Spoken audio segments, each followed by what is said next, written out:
బ్యాంకుల్లో అప్పు కావాలన్నప్పుడు తిరుగుతున్నాం, వాళ్ళు కావాలన్న పత్రాలన్నీ తీసుకెళ్తున్నాం, ఐటీ రిటర్న్సా లేకపోతే ఆ డాక్యుమెంట్ ఈ డాక్యుమెంట్ ఆధార్లు ఇవన్నీ కూడా. బట్ అప్పు ఇచ్చిన తర్వాత ఎగ్గొట్టేటటువంటి వాళ్ళు కూడా అదే స్థాయిలో ఉన్నారు, 30 నుంచి 40% మంది. బలిసినోళ్లే కాదు, మనలాంటి వాళ్ళు కూడా ఉంటారు.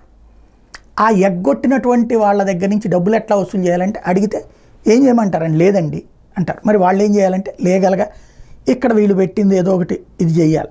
ఇట్లా చేస్తే ఇవాళ అప్పు తీసుకున్నటువంటి వాడి కేసు కోర్టులో తేలేటప్పటికి 25 ఏళ్ళు పడుతుంది. ఈలో బ్యాంకు మూసేసుకుని ఇంటికి వెళ్ళిపోవాలి. దానికి పరిష్కారంగా వీళ్ళు పెట్టింది రికవరీ ఏజెంట్లు. ఓ చిన్న సైజు రౌడీల్లాగానే ప్రవర్తిస్తారు వీళ్ళు. ఎలాగా అంటే బండి కొన్నాం మనం, దాంతోపాటు డబ్బులు ఒక 4-5 కిస్తీలు కట్టలేదు, 2 సార్లు 3 సార్లు వార్నింగ్ ఇస్తారు, కట్టేయమంటారు, ఎంతో కొంతన్నా కట్టంటారు. లేదంటే మనల్ని ఫాలో అయ్యి ఎక్కడ తాళం వేస్తున్నప్పుడు గబక్కన వచ్చేసి బండి తీసుకుని వెళ్ళిపోతారు, అవసరమైతే తోసేస్తారు. ఆస్తి అయినా ఏదైనా సరే వీళ్ళు చేసేది ఇది.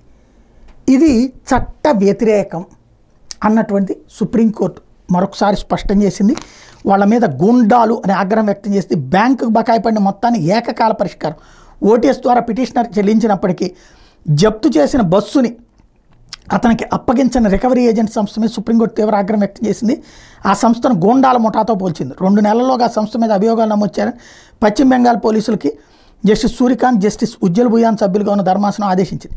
పిటిషనర్ దేబాశిష్ బోసు రాయ్ చౌదరికి 5 లక్షల పరిహారం చెల్లించాలన్న హైకోర్టు తీర్పులో జోక్యం చేసుకోవడం నిరాకరించింది.